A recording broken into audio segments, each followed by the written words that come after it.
Hello everyone, I hope you're all well. So, it's been a while since my last video, almost 6 months I believe.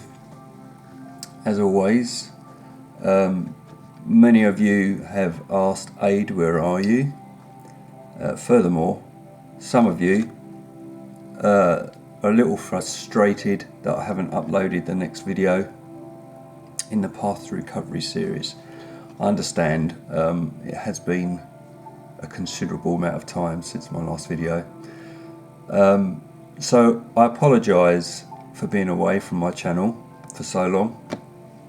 And to those of you that are still here, thank you for your patience. I'll just turn this down a little bit.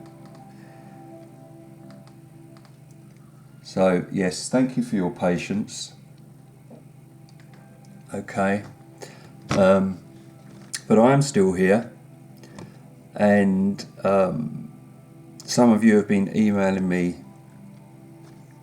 your questions still, and I've tried to answer your questions that you've sent me, one of which has been, am I still offering one-to-ones via Zoom? Yes, I am.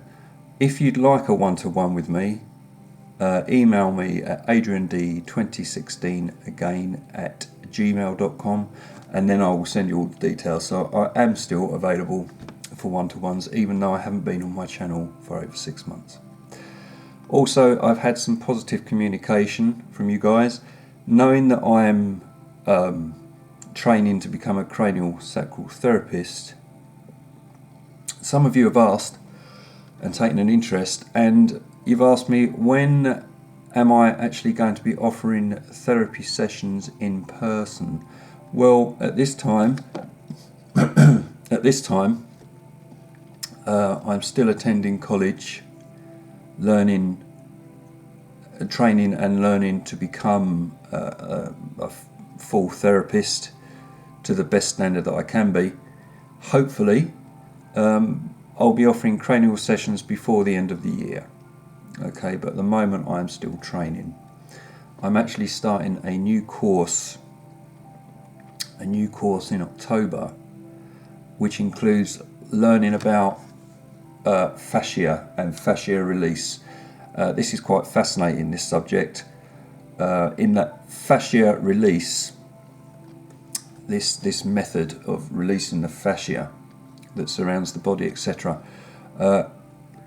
can in fact allow the body to move independently of conscious thought. I've actually observed this. It's quite fascinating. So I will also be learning this in my training, but that's a subject for another time. Anyway, be rest assured, I will let you all know when I start to offer and practice sessions. Okay, it would be nice to meet some of you in person, so I look forward to meeting some of you when I do start to actually practice, but I will keep you all up to date on that. But thank you for the interest. Okay, so one-to-ones, yes, email me for details. Cranial sessions, not yet, but at some point. Next video in the Path to Recovery series is going to be coming within the next couple of days. Okay, I will get that uploaded.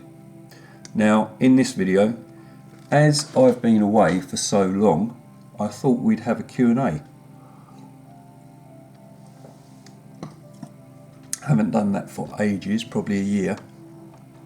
So I thought that would be nice to have a Q&A with you. I do answer your emails, but sometimes it is nice to do a personal response via my channel, and I haven't done it for a long time. So let's get into some of your questions that you sent me. And the first one comes from Tripwire.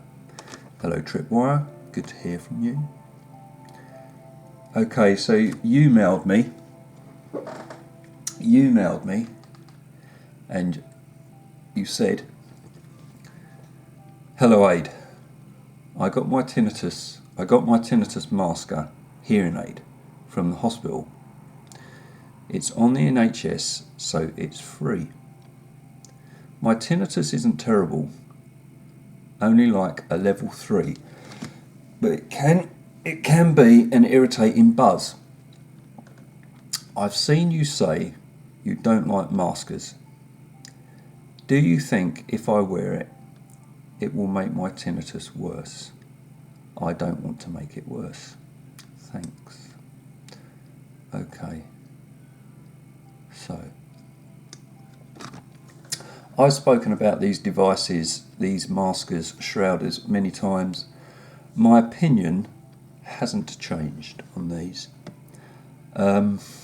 When someone is first struck with tinnitus, whatever level it is a shock to the system. It is a shock to the system. The vast majority of us will experience an amount of panic, stress, anxiety, fear, okay? And a lot of us will go into fight or flight as this unwanted invader has entered our head. And in this, when we are first struck, the level of panic and stress will increase the level of volume that we perceive our tinnitus to be at. All right. Now, in my opinion, it is that these masking devices, these shrouders, can be helpful in an immediate relief from hearing the tinnitus tone, just as in a form of escape for the new sufferer, just to give them a break, and time to gather themselves, in the same way that most of us, when we're first struck, will use audio shrouding at night when we need to just be able to get some sleep. So, I mean, I did that. When I was first struck, I would use the sound of raindrops on the window, and I had an old fan that I would have on at night just to be able to get some sleep. Okay, so I understand that. All right, so for immediate relief, they can be useful. However, they are not, in my opinion, a long-term solution. And if you do use them for too long a period of time, they can hold you back from making sufficient recovery, in my opinion. What do I mean by this? Well, tinnitus is created by the brain, okay? It's a neurological condition. This is what I think. This is what I believe. All right? The brain creates the sound that we hear as our tinnitus. For you to make a true recovery, you're going to need to find your way and path to allowing the brain to reprioritise the sound that you hear as your tinnitus.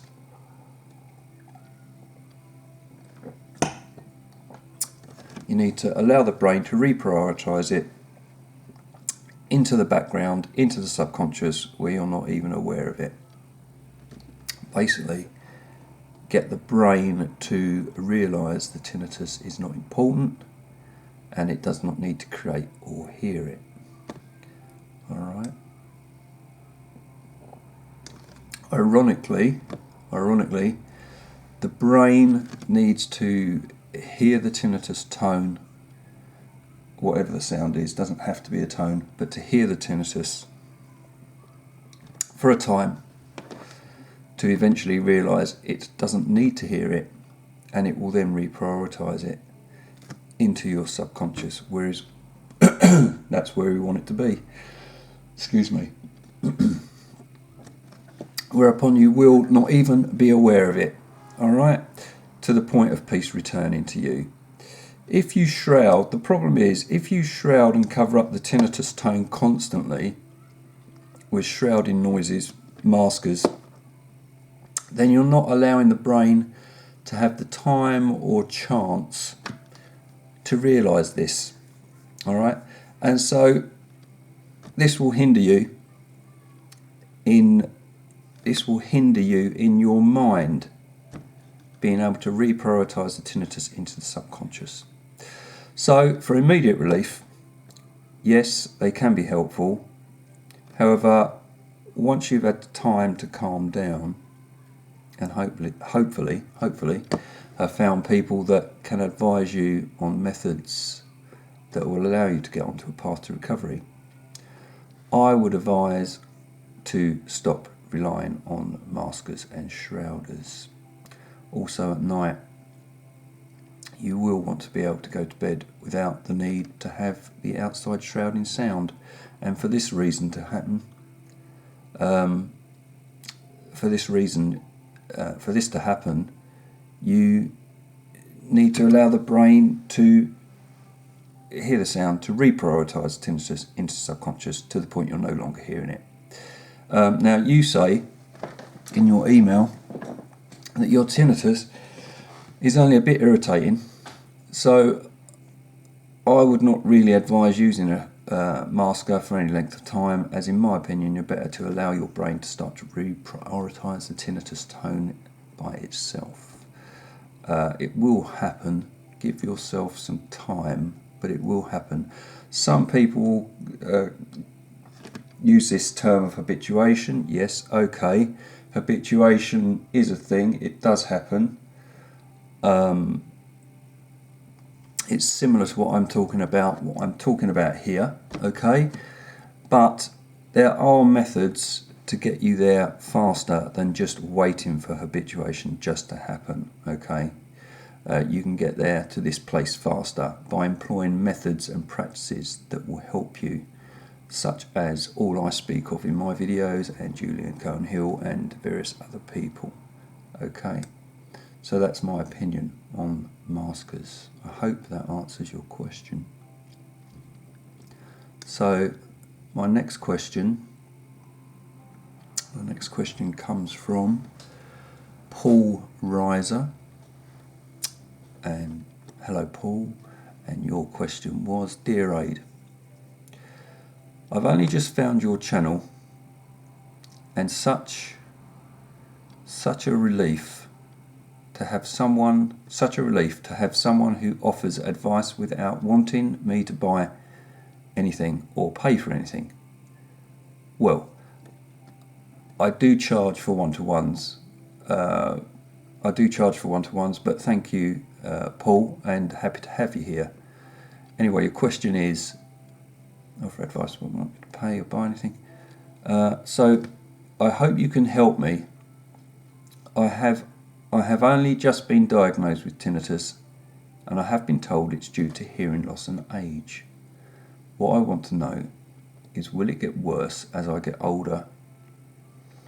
And will my hearing get worse as well? My doctor told me I will have it for life and to see an ENT. Please help. I'm feeling very low. Okay, Paul. I'm not surprised that you're feeling very low. By the sound of it, your GP has been rather dismissive and hasn't given you much in the way of positive advice or help from what I get from your email. So I'm not surprised you're feeling pretty low. This is common. Most people go through this with most GPs. They're not really equipped, let's say, to offer you anything of real substance or anything tangible. All right. I wish they would try and say to people, there's nothing in the mainstream medical world that will cure you, okay, but there are people and methods that will really help you, okay. It's not all doom and gloom, which is quite often how it comes across from GPs. Right, okay, so let's address your points. Right, you don't actually say how old you are, but I'm presuming you're over 40, as he said it's due to age, so I'm presuming you're over 40. In my experience, tinnitus has nothing to do with age, okay? I know some teenagers who have had tinnitus, teenagers. And the youngest, I've spoken to some teenagers that have tinnitus, and the youngest person that I know of who has tinnitus was only 10 years old when they were struck with it. So in my opinion, it has nothing to do with age, or very, very little. I don't think it's a factor, okay, that this GP is trying to make it out to be. All right? So I would discount that. Tinnitus and hearing loss. He's saying it's due to hearing loss. Tinnitus or hearing loss do not have to go hand in hand. They're not joined at the hip. Tinnitus and hearing loss, you don't have to have one present to have the other to exist. Of course, there are people who, once they've suffered hearing loss due to noise trauma, do go on to experience tinnitus. This is true. This is what we know. Okay, and this would primarily be triggered by hair cell damage within the ear, hair cells being damaged, dead, or dying. So yes, this can happen, but tinnitus does not have to have hearing loss to be present to occur. Now, you don't say in your email if you've had any hearing tests to confirm one way or the other, and the fact that your GP has told you to see an ENT leads me to believe that at this point in time you've not had any audio tests. So for your GP to say it's hearing loss that's caused this, if that's what you said, is a little premature in my opinion. However, if your tinnitus is due to hearing loss and you do go on to find that you do have some hair cell damage, etc., hearing loss, damaged hair cells, it's not important. As the treatment and methods towards healing, whether you got tinnitus from actual noise trauma and hearing loss, or whether it's simply neurological stress-induced, what I call stress-induced tinnitus, the treatment and healing is the same. It's healing the brain, so the treatment is the same. So it doesn't really matter what caused it. Treatment's going to be the same. It's your brain that creates the sound, so it's the brain that needs to be healed, not your ears. Okay? There's no reason. Now, where he's kind of implied to you that it will get worse with age, if that's what he's done. I don't agree with that. There's no reason that your tinnitus should get worse as you get older. In fact, I'd say the opposite.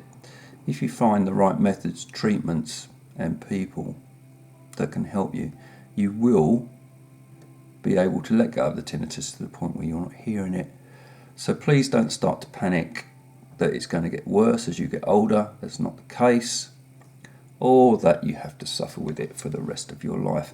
And when I say you don't have to suffer with it for the rest of your life, a better way perhaps for me to put it to you is there are many people who've made a full recovery from tinnitus, but more than that, at the very least, you will be able to find a path to a place where tinnitus no longer impacts on your life negatively. All right? But what I will say is, rather than, and I think this is a mistake that a lot of people make. I've said this before. This is a mistake that I think a lot of people make. Rather than desperately look for a total cure, okay, or look to be totally cured, desperately, frantically trying to find the cure, okay, this can lead to frustration and disappointment, okay. Disappointment, dissatisfaction, frustration, if you're looking for the complete cure, right? This is detrimental, in my opinion, to you finding a path to a recovery. look more towards, my advice, look more towards finding a path towards a place where your tinnitus, to begin with at least, to a place where your tinnitus no longer impacts on your life. This will lead you to a place of peace, and silence will return to you. Just to give you an example, myself and other people that I know, I still have the condition, all right, it's still present, but I do not hear my tinnitus at all anymore during the day. I don't hear it in the evening, but I still know that I have the condition, because there are times when the tone does return to me, but it's very, very low level, probably a 3. It's there, but then it goes away again. I know through now my experience how to heal, etc. So, and that's good enough for me. If I'm not hearing it, this is the bottom line of this. If you're not hearing it, if you can find methods and ways and get to a place where you're no longer hearing, you're no longer conscious, you no longer notice the sound at all, okay? For me, that's good enough. Okay, if you try and strive too hard for to completely rid yourself of this, all right, that can lead to dissatisfaction. It's just my opinion. It's just my method. It's my approach. Okay, if you can get to a place where you no longer hear the tinnitus, that's good enough. Don't stress yourself out further. Okay. So I hope that answers your question, but keep in touch with me. Right. So the last question that I have, and I know this guy, the last question is from the Hound. Hi Hound, you've been with me from the start, good to hear from you. And your question to me is, you say, Hi Aid, my tinnitus is all but non-existent nowadays. I really don't hear it. Good. I really don't hear it anymore or notice it. Brilliant. I can sit in a quiet room, no problem. But today I went swimming, and when I came home, I could hear a whistle in my ear. I'm a bit worried that I could have fucked up by going swimming. Should I not go swimming, and will this whistle go down? Cheers, Hound. Okay, Hound. Always like your emails, they always make me laugh. Right, so, in regards to this spike,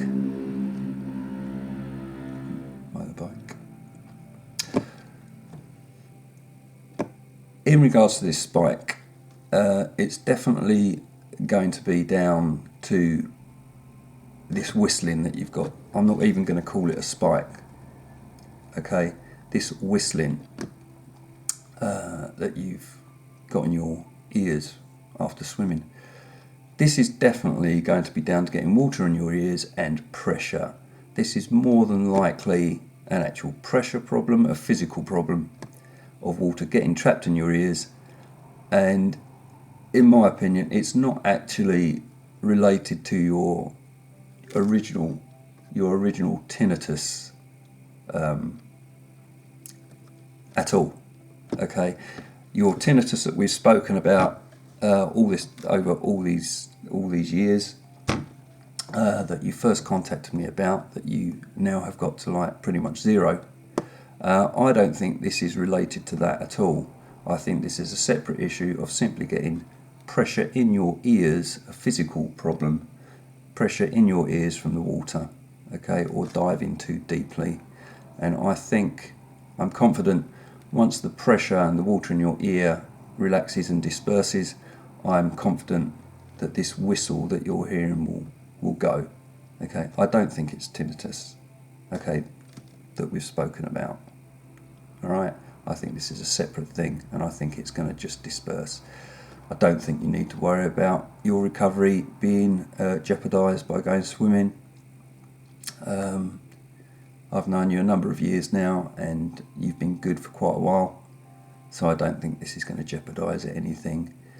So don't stop going swimming. I know some people say that you need to be concerned about chlorine in the water and things like that. I don't really hold a lot to that. Alright, if you want to go swimming, go swimming. Either wear a cap, okay, or just don't dive too deeply. I wouldn't do that. Don't go swimming too deep underwater, as the pressure won't be good for your ears, and it's not really a good idea to get water in your ears either, or swim too deeply. That's pretty much it. Alright, but I don't think this is anything for you to be worried about. Okay, the battery on my camera is about to go. So that's it for this video. Good to be back on my channel and converse with you all. I will upload the next video in the Path to Recovery series in due course, and hope to get back to more regular content in trying to help with finding your path to recovery. Best wishes, everybody. Bye bye.